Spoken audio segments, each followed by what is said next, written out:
세계 최강의 군사력을 가진 미국이 왜 인구도 적고 경제력도 형편없는 북한을 수십 년째 지켜보기만 할까요?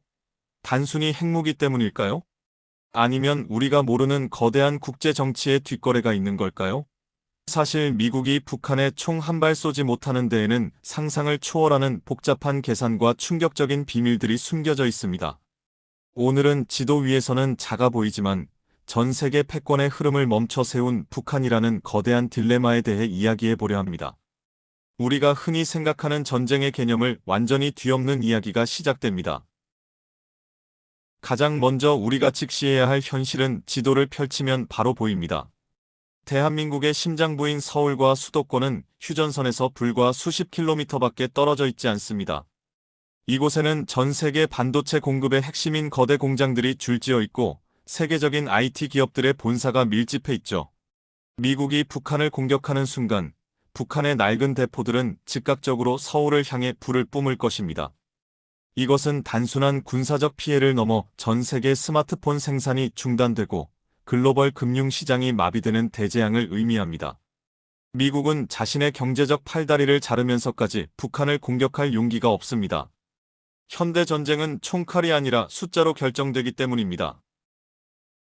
북한은 전 세계에서 가장 요새화된 나라입니다. 그들은 지난 수십 년 동안 국토 전체를 거대한 지하 요새로 만들었습니다. 지상에서 아무리 최첨단 폭탄을 쏟아부어도 핵심 군사시설과 지휘부는 깊은 땅속에서 살아남습니다. 베트남 전쟁과 아프가니스탄에서 쓴맛을 본 미국은 잘 알고 있습니다. 보이지 않는 적과의 전쟁이 얼마나 끔찍한 늪인지 말이죠. 북한의 산악 지형 아래 숨겨진 수만 개의 동굴과 지하 기지들은 미국의 정밀 타격 기술을 비웃듯 무용지물로 만듭니다. 미국에게 북한과의 전쟁은 끝이 보이지 않는 어두운 터널로 걸어 들어가는 것과 같습니다. 북한 뒤에는 중국이라는 거인이 버티고 있습니다. 북한은 중국에게 있어 서구 세력의 직접적인 진출을 막아주는 소중한 완충지대입니다. 만약 미국이 북한을 공격해 정권을 무너뜨린다면 미군은 중국의 국경선인 압록강까지 진격하게 될 것입니다. 중국은 이를 결코 좌시하지 않을 것입니다. 과거 6.25 전쟁 당시 수많은 중공군이 압록강을 넘었던 역사는 반복될 수 있습니다.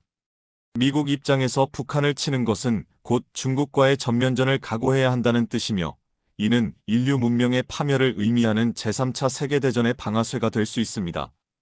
결국 북한은 미중 패권 다툼이라는 거대한 장기판 위에 보호받는 말인 셈입니다. 더욱 충격적인 사실은 미국에게 북한의 존재가 때로는 전략적으로 유용하다는 점입니다. 북한이라는 강력한 위협이 존재하기에 미국은 한국과 일본의 대규모 군대를 주둔시키고 최첨단 무기를 판매할 명분을 얻습니다. 동북아시아에서 미국의 영향력을 유지하기 위해 북한은 반드시 필요한 악당 역할입니다. 만약 북한 위협이 사라진다면 일본의 재무장 명분도 주한미군의 존재 가치도 흔들리게 됩니다. 미국은 북한을 제거하기보다 적절한 수준의 위협으로 관리하며 자신의 패권을 공고히 하는 방식을 선택한 것입니다. 이것이 바로 국제정치의 비정한 현실입니다. 전쟁에서 승리한다고 해도 그 이후가 더 큰 재난입니다. 북한 정권이 무너지는 순간 수백만 명의 난민이 국경을 넘을 것입니다. 굶주리고 훈련된 수십만의 군인들이 뿔뿔이 흩어져 게릴라전을 펼치고 관리되지 않는 핵무기가 암시장에 흘러들어가는 시나리오는 상상만으로도 끔찍합니다. 이 거대한 혼란을 수습하고 북한 지역을 재건하는 데 드는 비용은 천문학적입니다. 미국은 이 청구서를 감당할 의사도 능력도 없습니다.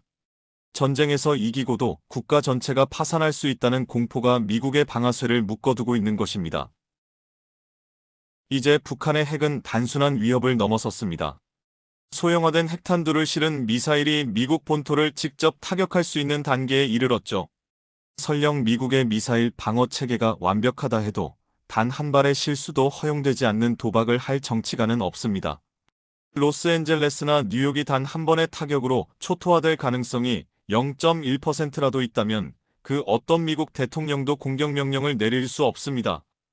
북한은 가장 저렴한 비용으로 세계 최강국을 마비시키는 비대칭 전력의 정점에 서 있습니다. 미국 정보당국이 가장 두려워하는 것은 모른다는 사실입니다. 북한의 의사결정 구조는 철저히 베일에 쌓여 있습니다. 공격을 받았을 때 그들이 어떻게 반응할지, 숨겨진 마지막 카드가 무엇인지 정확히 아는 사람은 아무도 없습니다. 합리적인 계산이 통하지 않는 상대와의 전쟁은 도박과 같습니다. 미국은 모든 변수를 통제할 수 있을 때 움직이지만 북한이라는 변수는 통제 불능의 영역에 있습니다. 확실한 승리의 시나리오가 없는 한 미국은 결코 먼저 움직이지 않을 것입니다. 평화라는 이름의 교착 상태. 결국 우리가 목격하고 있는 한반도의 평화는 정의나 도덕이 아닌 철저한 계산과 공포 위에 세워진 위태로운 교착 상태입니다. 미국은 공격하지 못하는 것이 아니라 공격하지 않는 것이 가장 이익이라는 결론에 도달한 것입니다. 북한 또한 이를 잘 알고 이 아슬아슬한 줄타기를 즐기고 있습니다. 전쟁은 더 이상 해결책이 아니며 이 복잡한 고차 방정식을 푸는 열쇠는 결국 군사력이 아닌 새로운 차원의 지혜와 인내에 있을지 모릅니다. 오늘 우리는 미국이 북한을 공격하지 못하는 숨겨진 이유들에 대해 깊이 들여다보았습니다. 여러분은 어떻게 생각하시나요? 이 위태로운 평화가 언제까지 지속될 수 있을까요? 영상이 유익하셨다면 구독과 좋아요 부탁드립니다. 더 깊이 있는 통찰로 다시 찾아오겠습니다. 시청해주셔서 감사합니다.